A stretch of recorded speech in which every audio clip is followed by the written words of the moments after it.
1er avril 1900. Après que je l'eus attendu beaucoup, mon doux Jésus se montra dans mon cœur. Je le vis comme un soleil qui envoyait ses rayons. Au centre de ce soleil, je percevais l'auguste figure de notre Seigneur. Mais ce qui m'émerveillait le plus était que je voyais plusieurs servantes, habillées de blanc, avec des couronnes sur la tête. Elles entouraient le divin soleil et se nourrissaient de ses rayons. Oh, comme elles étaient belles, modestes, humbles, et tout appliquées à se réjouir en Jésus. Ne sachant pas la signification de tout cela, et ayant un peu peur, j'ai demandé à Jésus de me dire qui étaient ces demoiselles. Il me dit, ces demoiselles sont des passions que moi, par ma grâce, j'ai changées en autant de vertus, et qui me font un noble cortège. Elles sont toutes à ma disposition, et je les nourris de mes grâces continuelles. Ah, Seigneur, je me sens si mauvaise que j'ai honte de moi.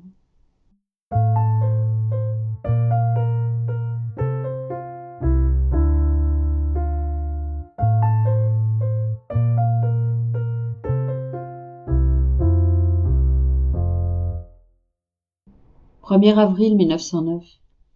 Jésus décore l'âme avec les pierres précieuses provenant des souffrances. Étant très souffrante, au point de ne pouvoir bouger, j'associais mes petites souffrances à celles de Jésus, en essayant d'y mettre l'intensité d'amour qu'il met lui-même, quand, par ses souffrances, il glorifie le Père pour réparer pour nos fautes et nous obtenir tous les biens. Je me disais, je vais considérer ces souffrances comme si elles étaient miennes, et constituaient mon martyre, mon lit comme s'il était ma croix, et mon immobilité comme les cordes qui me tiennent attachée, afin que je sois plus précieuse aux yeux de mon bien suprême. Mais les bourreaux, je ne les vois pas. Qui donc est le bourreau qui me déchire tant et me met en lambeaux, non seulement dans mon extérieur, mais dans le plus profond de mon être, tellement que ma vie semble vouloir éclater? Ah, mon bourreau est mon bien-aimé Jésus lui-même. À ce moment, il me dit, « Ma fille, c'est un honneur très grand pour toi que je sois ton bourreau. J'agis envers toi comme un gentilhomme qui se prépare à épouser sa fiancée, et qui, dans le but de la rendre plus belle et plus digne de lui, ne se fie à personne d'autre, pas même à sa fiancée elle-même. C'est lui-même qui la lave, la peigne, l'habille et l'orne avec des pierres précieuses et des diamants. C'est là un grand honneur pour la fiancée.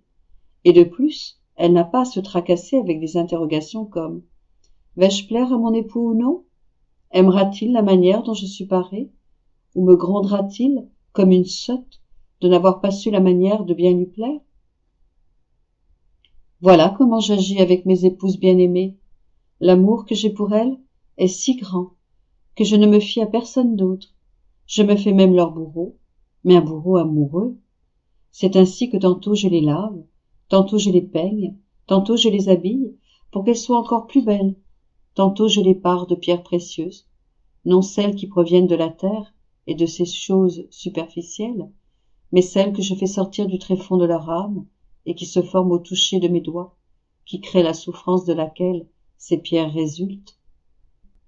Mon toucher transforme en or leur volonté, laquelle laisse transparaître toutes sortes de choses magnifiques, les plus belles couronnes, les vêtements les plus magnifiques, les fleurs les plus odoriférantes et les mélodies les plus plaisantes. Tout comme je les ai fait naître de mes propres mains, de ces mêmes mains, je les arrange de manière à ce qu'elles soient de plus en plus belles. Tout cela se passe dans les âmes souffrantes. Par conséquent, n'ai-je pas raison de dire que ce que je fais en toi est un très grand honneur pour toi?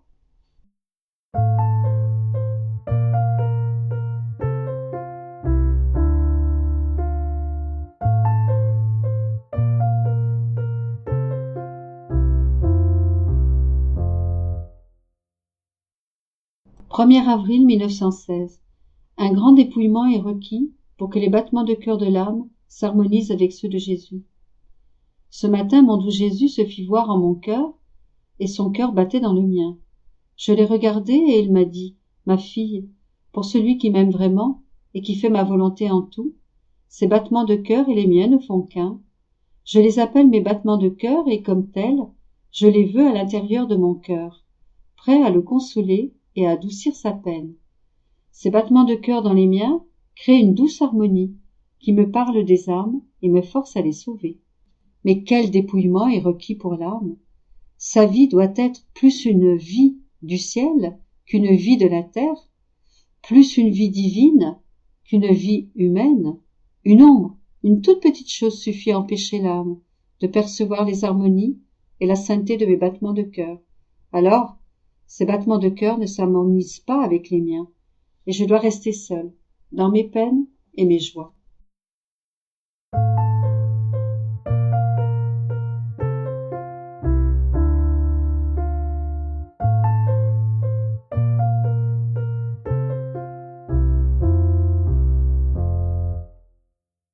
« 1er avril 1922. La peine causée par la privation de Jésus peut être plus grande que celle du purgatoire. La laideur du péché. Mes jours sont pleins d'amères souffrances, parce que je ne vois que rarement Jésus. Même lorsqu'il se manifeste, c'est comme un éclair qui s'évanouit à l'instant. Quelle souffrance, quelle peine effroyable! Mon esprit devient désolé par la pensée que ma vie, mon tout, ne reviendra jamais. Ah, tout est fini pour moi. Comment le retrouverai-je? À qui dois-je le demander? Ah, personne n'a pitié de moi. Pendant que j'étais plongée dans ces pensées, mon toujours aimable Jésus vint et me dit: ma pauvre fille, comme tu souffres. Ton état de souffrance dépasse même celui des âmes du purgatoire. Elles sont privées de ma présence parce qu'elles se voient salies par leurs péchés. Leurs péchés non seulement les empêchent de me voir, mais leur interdisent même de s'approcher de moi, parce que même le plus insignifiant péché ne peut exister en présence de ma sainteté infinie. Même si je leur permettais de venir en ma présence, souillées comme elles sont, cela leur causerait des tourments plus grands que ceux de l'enfer même. Il n'y a pas de plus grand tourment auquel je pourrais soumettre une âme que de l'obliger à être en ma présence quand elle est encore salie par le péché. Pour cette raison, afin d'alléger ces tortures, je permets à l'âme de se purger d'abord de ses fautes et ensuite de venir en ma présence. Mais en ce qui concerne la petite fille de ma volonté, ce ne sont pas ses fautes qui m'empêchent de me manifester à elle, c'est ma justice qui s'interpose entre nous deux. Voilà pourquoi, quand tu ne peux me voir, tes souffrances surpassent toutes tes autres souffrances. Pauvre fille, prends courage. Tu es associée à mon propre destin. Comme elles sont terribles les peines de la justice, je ne peux les faire partager qu'à ceux qui vivent dans ma volonté, parce qu'il faut une force divine pour les supporter. Ne crains pas, je reviendrai bientôt à notre relation habituelle.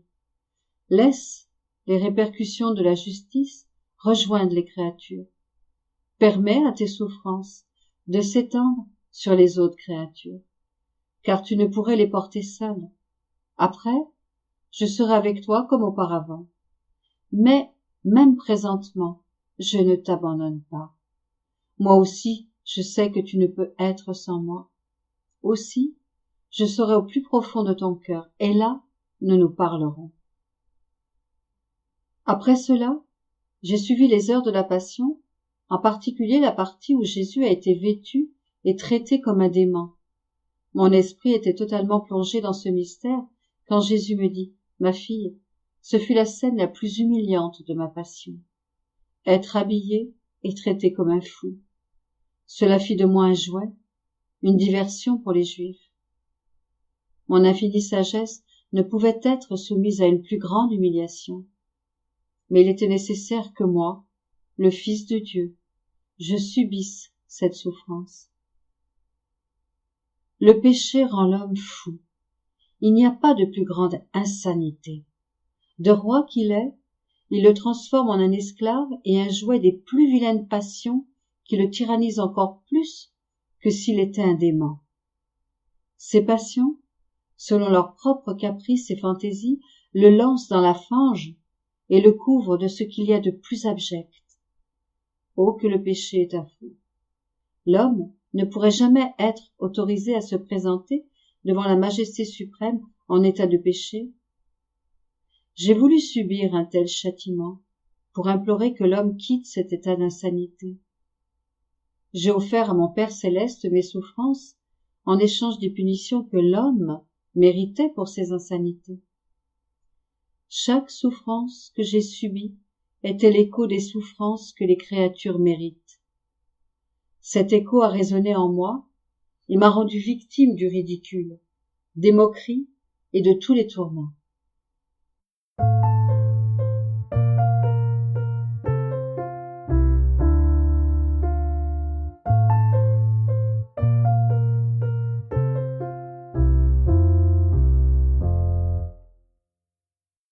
Er avril 1928.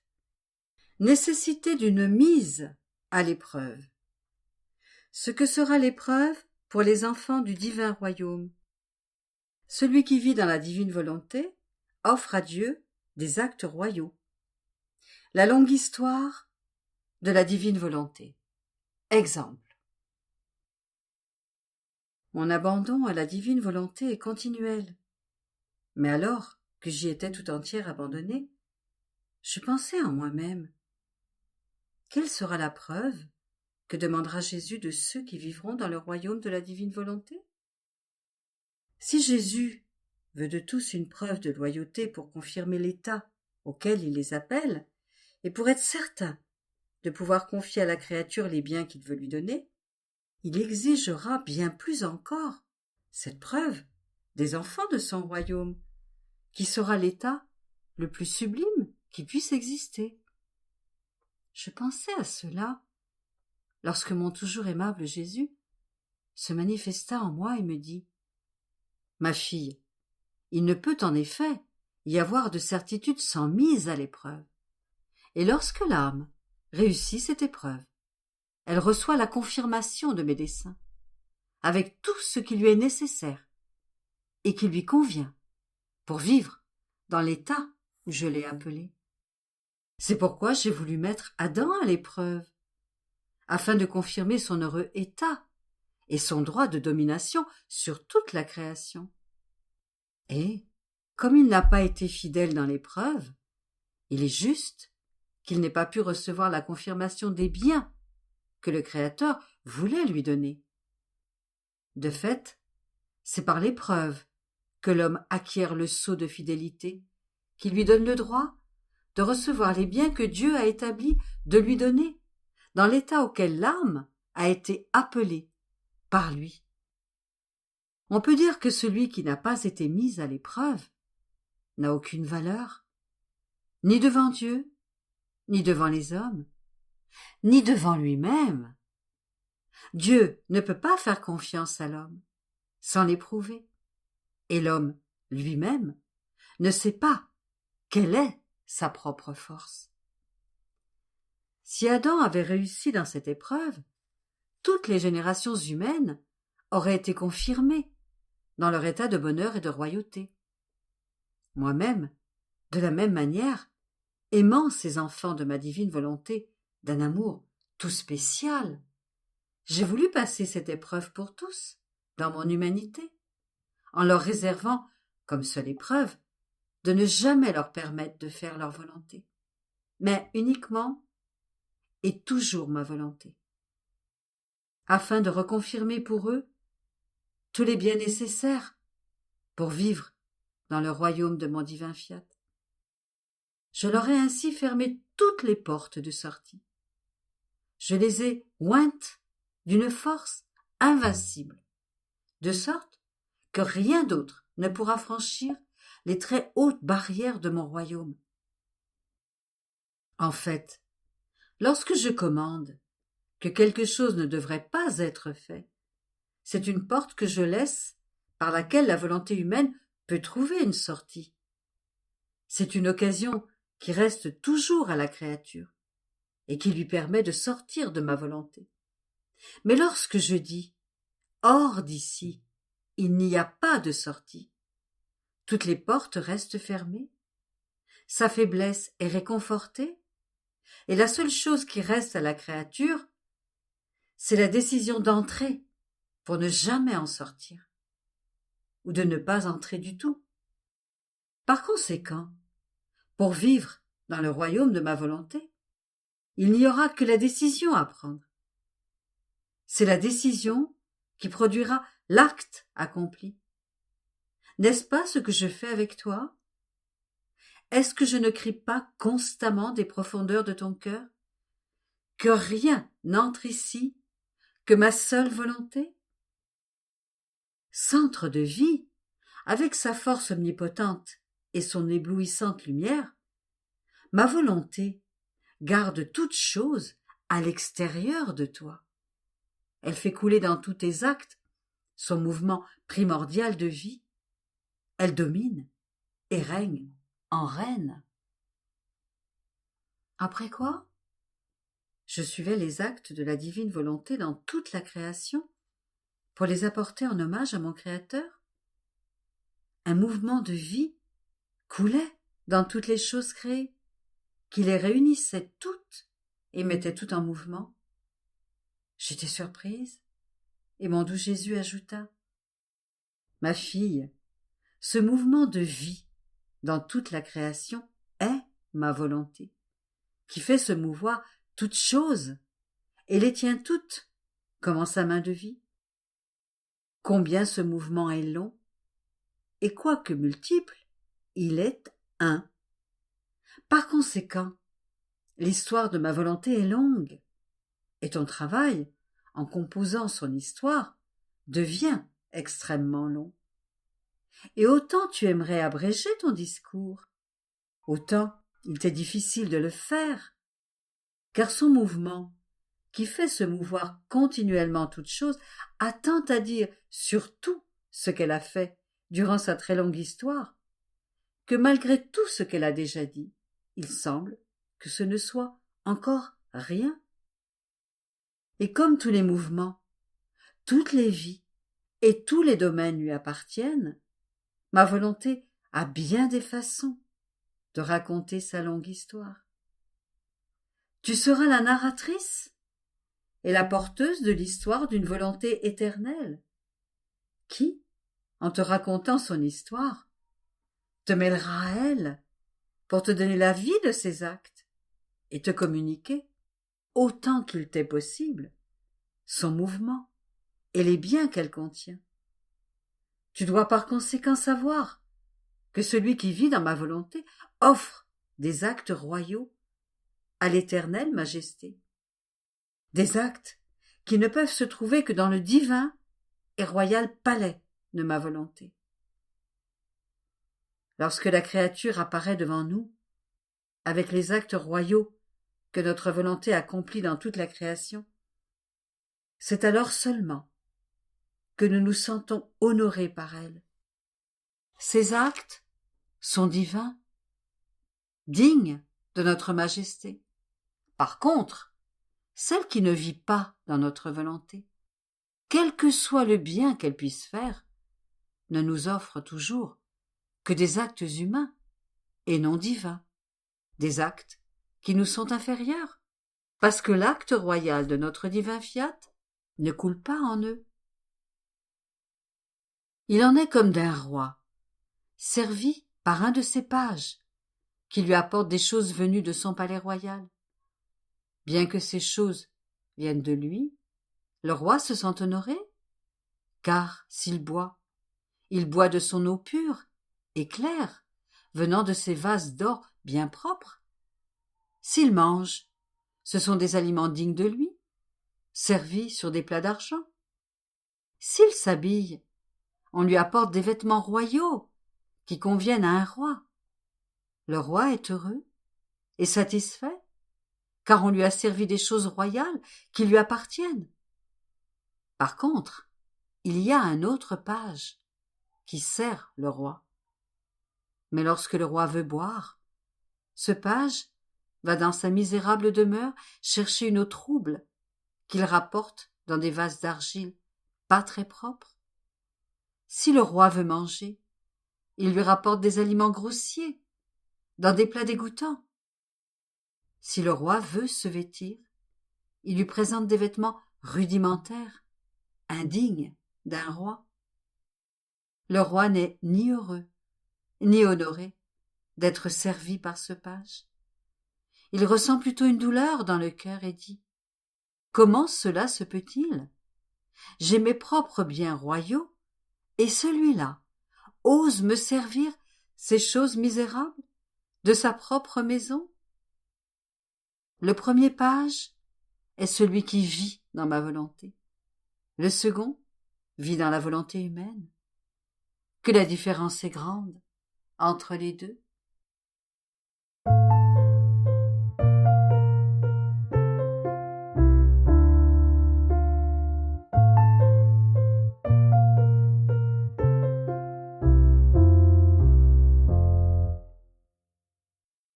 Premier avril 1930.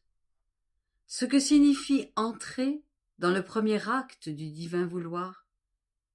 Les petites gouttes que forme la créature dans la mer de lumière du divin vouloir.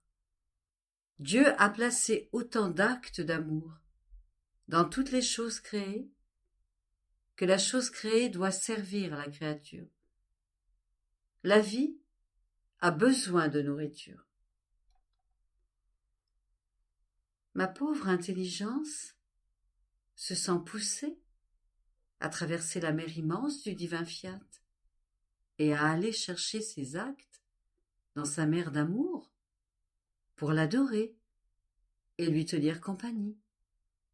Mon pauvre esprit est ainsi sous l'influence d'une force irrésistible qui le fait toujours errer à la recherche des actes du vouloir suprême. Mais en faisant cela, je me disais, quel bien est-ce que je fais en parcourant toujours et encore la mer du divin fiat. Mon doux Jésus me dit, ma fille, chaque fois que tu parcours la mer de mon divin vouloir, tout ce que tu prends en lui forme tes petites gouttes dans notre mer, lesquelles se dispersent en elle pour en être inséparables. Et nous sentons tes petites gouttes qui nous aiment, pour former une seule vie avec nous. Et nous disons, la nouveau-née de notre vouloir nous aime dans notre mer, et non en dehors. Il est juste que nous lui accordions les droits, lui permettant de venir aussi souvent qu'elle le veut dans notre mer. Plus encore, elle ne veut que ce que nous voulons. Et c'est notre plus grande joie de la voir nous apporter en son petit sein l'ensemble de notre divine volonté, qui déborde de toutes parts, tandis qu'elle reste éclipsée dans sa lumière. Nous aimons voir sa petitesse enfermée dans notre lumière. Si tu ressens cette force irrésistible de venir faire tes petites rondes dans notre mer, c'est la force dominante de notre fiat, qui aime voir ta petitesse former les gouttes de lumière dans sa mer. C'est ce que signifie entrer dans le premier acte de notre vouloir. La créature prend sa place en lui et forme ses gouttes. Aussi, considère-toi très fortuné de faire des rondes dans notre fiat. Après quoi, je suivis les actes du divin fiat dans la création. Il me semblait que toute chose palpitait de l'amour du Créateur pour les créatures.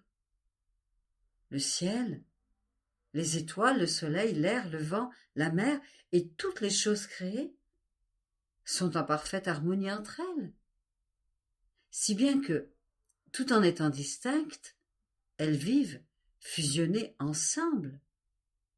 Cela est si vrai que là où il y a la lumière du soleil, on trouve dans le même espace l'air, le vent, la mer et la terre, mais chacun avec sa palpitation d'amour distincte envers la créature.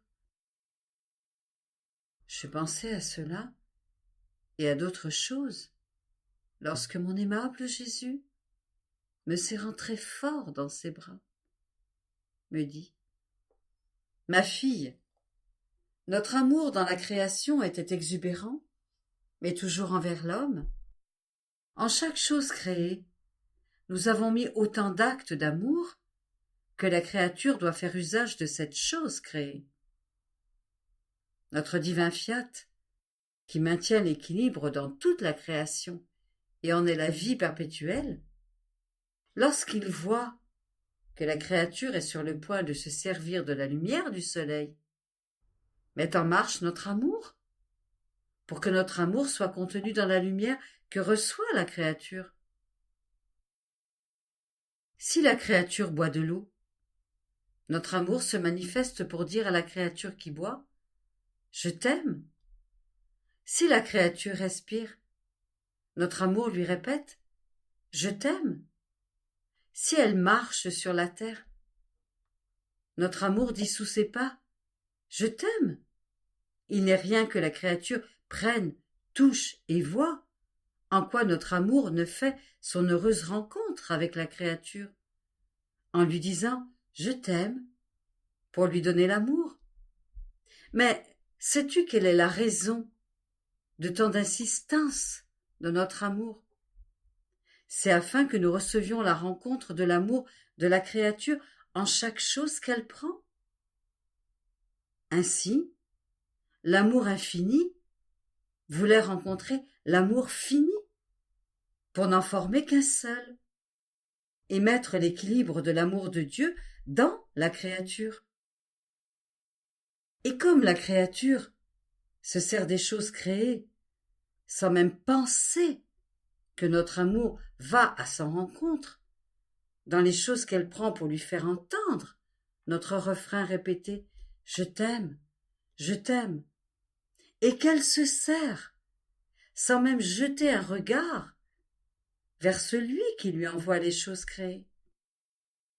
L'amour de la créature reste déséquilibré, et parce qu'il ne rencontre pas notre amour, l'amour de la créature perd son équilibre et demeure désordonné dans tous ses actes, car il a perdu l'équilibre divin et la force de l'amour de son Créateur. Aussi, sois attentive dans tes échanges d'amour, afin de me faire réparation pour tant de froideur de la part des créatures. Après quoi, je continuais mes rondes dans les actes de la divine volonté, et je me disais, à quoi bon faire et refaire toutes mes rondes dans le fiat suprême pour suivre ces actes? Et mon doux Jésus ajouta, ma fille, toute vie a besoin de nourriture. Sans nourriture, la personne n'est pas formée et ne grandit pas. Et si la personne manque de nourriture, il y a danger que la vie lui soit enlevée. Or, suivre ma volonté, t'unir à ses actes, faire et refaire tes rondes en elle, sert à former l'aliment pour nourrir et former la vie de ma volonté dans ton âme, et la faire grandir. Ma volonté ne sait pas comment se nourrir des autres actes, si ce n'est les actes accomplis dans notre vouloir. Elle ne peut pas non plus se former dans la créature, ni grandir, à moins que la créature n'entre en notre volonté. Et par l'union des actes de la créature à ma divine volonté, ma volonté forme sa naissance de lumière, pour former sa vie de divine volonté dans la créature. Et plus la créature forme des actes de divine volonté, plus elle s'unit avec les actes de divine volonté et vit en elle. Plus est abondante la nourriture que forme la créature, pour nourrir la vie de ma volonté et la faire grandir plus vite dans son âme. Par conséquent, en faisant tes rondes dans ma volonté, c'est la vie que tu formes c'est une nourriture qui sert au développement de la vie de ma divine volonté dans ton âme, et sert à préparer la nourriture pour nourrir ma volonté dans les autres créatures. Aussi, sois attentive et ne désire pas arrêter.